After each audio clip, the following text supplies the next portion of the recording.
When I lived in Italy, in a way, life was simpler in that if someone fancied you, you knew. You had eye contact, there were loads of compliments. A man would literally shout, "Bellissima," across the street at you. It left no room for doubt. But I come from the UK, where flirting can sound something like, "You're not completely terrible, are you?" Have you ever had a conversation with a British person, walked away and thought, wait, were you attracted to me? Were you flirting with me? I have no idea. That is what we are going to be addressing in this video.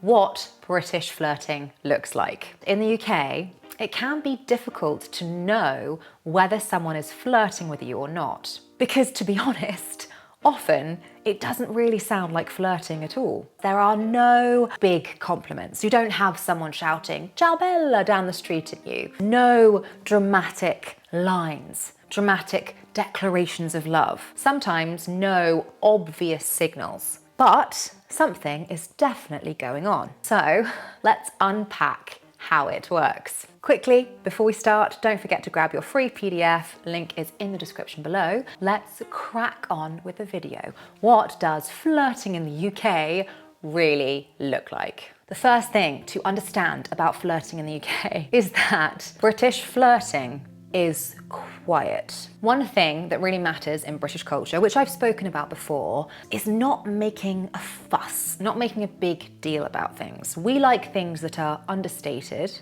and that extends to the world of flirting. So, instead of saying something direct like, "I find you really attractive," a Brit, a British person, is far more likely to say something small and ordinary. Something like, "You're really easy to talk to," or "I like chatting to you." You're good fun, actually. And none of those sound particularly romantic on their own, but that's the point. As I said, we're about understatement. And so in British English, understatement often signals more, not less. Instead of saying something direct like, "You're absolutely gorgeous, you look absolutely gorgeous," a British person will say, "Yeah, no, you're actually all right to chat to." Was that a compliment? Yes.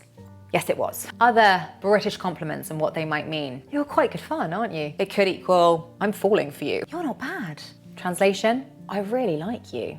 "You scrub up well." Translation, "You look incredible." Sometimes the smaller the compliment, the bigger the feeling behind it. So if you like someone and they are not gushing romantically, but instead coming out with the odd comment like that, chances are they really like you. The next big one to address, teasing, and where teasing comes into it. Sometimes teasing in the UK can mean that somebody fancies you.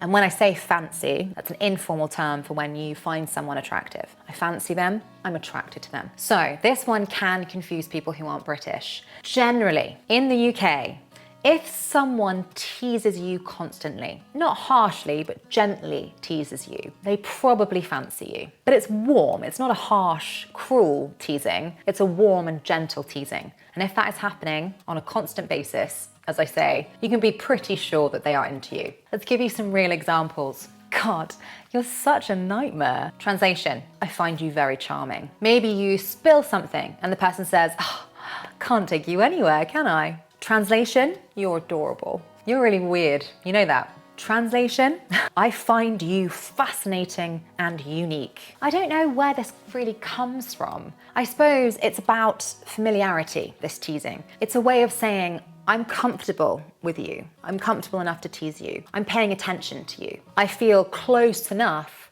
to tease you slightly." If someone doesn't tease you at all, there is no teasing at all, that sometimes means there's less interest, not more. Teasing is a big one. Number 3, it's not declarations of love, but it is the art of noticing everything about you. A British person won't say, "I miss you terribly, darling," or they're unlikely to say that. But they will remember that you mentioned that your dog was ill a few weeks ago, and they'll text you asking, "How's Crumble doing?" "How's Crumble doing? Kiss."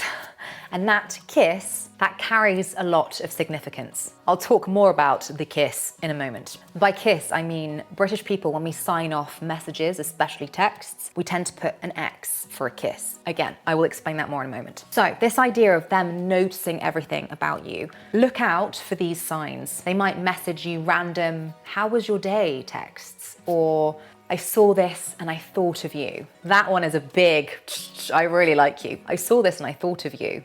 "Did that meeting go all right today?" Translation, "I've been thinking about you all day." Let's talk about one of the most British flirting signals of all, and that is the text kiss. If there is no kiss, that is probably coming from someone you are fighting with or from your boss because it's inappropriate. One kiss, that is the standard friendly sign off that most people use in the UK when texting. 2 kisses, "I'm interested." 3 kisses, "I'm very, very interested." No kiss after previously including them, you're in big trouble. You've done something to annoy them. Watch what happens if you are texting someone and the pattern changes. They move from 1 kiss to 2 kisses, or even from 1 kiss to 3 kisses.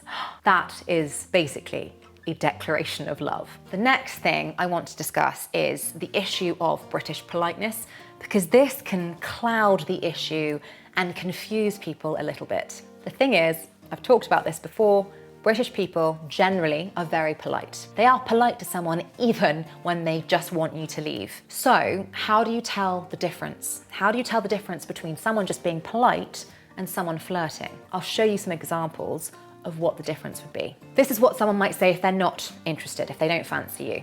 "Oh, thanks, that's really kind of you." If they are interested, "Oh, that's really kind of you, thanks. Honestly, you didn't have to do that."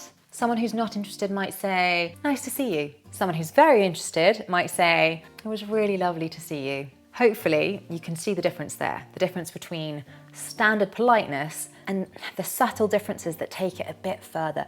Obviously, also, a huge factor is the tone, the warmth that they're using. As I said, it can be difficult to distinguish between the two, but also add in the extra context. If they're not showing that much interest in you or your life, but they are just being polite, chances are they are not interested in you. If there's the teasing, there's the being polite but really, really friendly, really lovely in the way I've just described, they are interested in you. Now, let's talk about how a British person might ask someone else out. Flirting invitation might sound something like this. "We're going for drinks later if you fancy it." No pressure though. Honestly, don't feel you have to. Sarah might come, or might not, but yeah, anyway, offers there. And that anxious afterthought, "Yeah, maybe, no pressure though," that is actually the sign of the interest. Or they might do a casual indirect one like, "I'm probably gonna check out that new coffee place actually on Saturday. Yeah, about 10ish, just saying."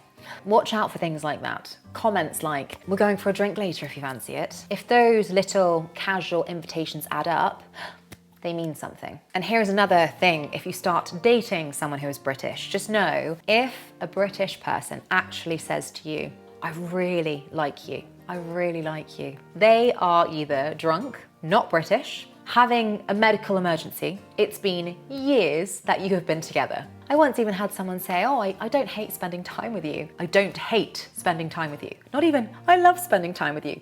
I don't hate spending time. And if you're waiting for someone to say, "I love you," the "love you" takes the average British person quite a long time to say "I love you." This is just light-hearted and to be taken with a pinch of salt, but here is a translation guide to flirting. "See you around" equals, "Please suggest a specific plan." "That was fun. I'm already planning our next date." "You're right. 10th time in a row." "I fancy you, but I don't know what else to say." So, "You're right. Your hair looks different today." Translation, "I notice everything about you." So to wrap it up, if a British person is teasing you consistently, remembering tiny details about you, adding extra kisses to texts, making vague and casual invitations frequently, actually maintaining eye contact for your entire conversation, congratulations, you are being flirted with. This person really likes you. British style, which means you'll only have to wait 2 to 5 years to find out, for them to declare that they love you. Jokes aside, I hope this was useful. If you come from a very forward culture where people just say when they are attracted to someone, you might have a bit of a surprise when you come here, because we don't. We do things in an understated way, and there are signals we pick up on. I hope that doesn't put you off us, put you off the British dating scene. If you ask me, which did I prefer, the Italian dating scene or the British dating scene, I'll let you guess which one I preferred. If you are interested in British culture, make sure you have a look at this playlist. If you also would like more support with your English, I do offer one-to-one coaching. Details are below. Go off and do your best flirting. Oh, and happy Valentine's Day. Take care, and I will see you in the next one. Bye.